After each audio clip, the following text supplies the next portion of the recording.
Jardin du Goût est avant tout une mise à l'honneur de la terre nourricière.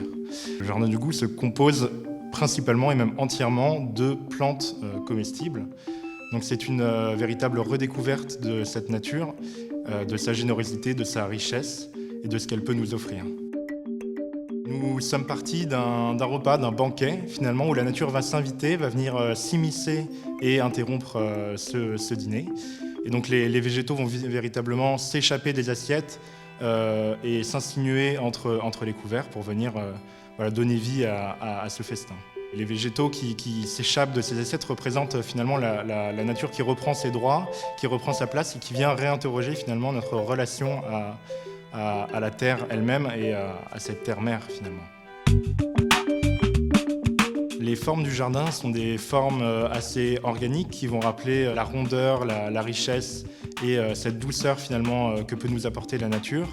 Et nous avons utilisé des matériaux qui sont d'aspect assez finalement naturel également, comme du bois brut ou bien de l'acier oxydé, de l'acier rouillé. Nous avons des plantes qui peuvent avoir des odeurs, des goûts, des textures très intéressantes et qui parfois ne sont pas perceptibles au premier regard.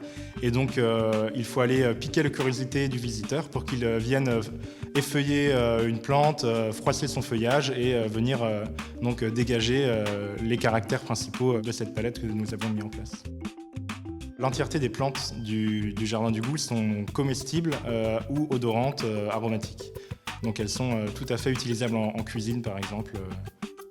En ressortant du Jardin du Goût, les visiteurs devraient être entre guillemets interloqués et s'interroger justement sur leur relation avec cette terre-mère, cette terre nourricière et la façon dont ils peuvent percevoir les plantes qui les entourent et notamment leurs propriétés qui parfois sont inconnues du grand public.